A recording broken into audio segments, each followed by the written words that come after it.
Hi there, welcome back. This is Mr. Febbies. With our podcast, we aim to get to you the real essence of the books. In An Inspector Calls, there are a lot of twists and turns, a lot of characters, and a lot of point of views. So in this podcast series of An Inspector Calls, we will be looking at different point of views, understand what are the main themes, understand what's going on in the brains and the heads of all these characters. And I'm sure that these are going to help you frame your answers when the time comes. In the first episode, we look at how the inspector looks and feels the situation. What are his first impressions? Have we watched? Stay tuned.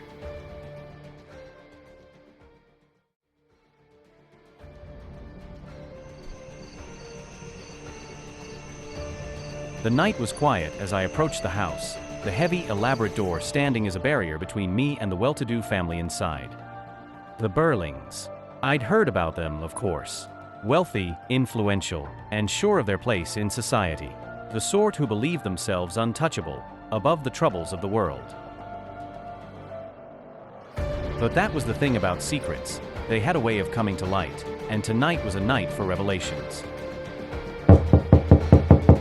I knocked on the door, a sharp, deliberate sound that cut through the comfortable silence of their dinner party. As I waited, I could almost feel the tension on the other side of the door. They wouldn't be expecting me, wouldn't want me there, but that was the point. My arrival was the first crack in the facade they so carefully maintained. The door was opened by Edna, the maid, who looked at me with a mixture of curiosity and caution. She knew I was no ordinary caller, but she didn't ask any questions. She simply ushered me into the house and informed her master of my presence. Arthur Burling was the first to greet me, a large, confident man, full of his own importance. He was jovial, even as he tried to size me up, but I could see the flicker of uncertainty in his eyes. He invited me into the dining room, where the rest of the family was gathered. They were all there. Sybil, his wife, stiff and superior. Sheila, their daughter, a young woman on the cusp of marriage, not yet hardened by the world. Eric, their son, already showing signs of the cracks beneath his privileged surface, and Gerald Croft, Sheila's fiancé, who looked every bit the wealthy young businessman, eager to make a good impression on his future in-laws. I could see them all, see the lives they led, the lives they thought they were entitled to, but I wasn't there to judge them for their wealth or status. I was there to reveal the truth, to make them confront the consequences of their actions. After the usual pleasantries, Arthur asked what brought me there, his voice carrying a hint of irritation at the intrusion. I wasted no time.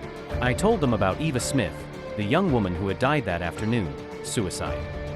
I could see the impact of my words ripple through the room, each of them reacting in their own way. Shock, disbelief, guilt. They couldn't hide it from me. They couldn't hide anything from me. Arthur tried to downplay it at first, dismissing the girl as just another worker who had caused trouble. But as I pressed him, as I revealed more about the circumstances that led to her death, I could see the cracks beginning to show. He had sacked her from his factory, and while he might have convinced himself that he was justified, I knew better. His actions had set off a chain of events, and each person in that room was part of it. I watched as Sheila slowly began to realize the part she had played, her face growing pale as the pieces came together in her mind. And Gerald.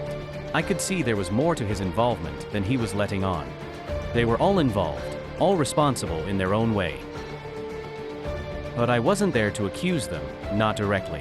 I was there to make them see, to make them understand that their actions had consequences, that they were not as far removed from the suffering of others as they believed. The evening had just begun, and there was still much to uncover. As I looked around the room, I knew that by the end of the night, they would not be the same people who had welcomed me into their home. The truth had a way of changing people, of breaking down their defenses, and revealing who they really were. I was the inspector, and I was there to do just that. So, I plan to unravel the mysterious story tonight through the mouths of the people responsible.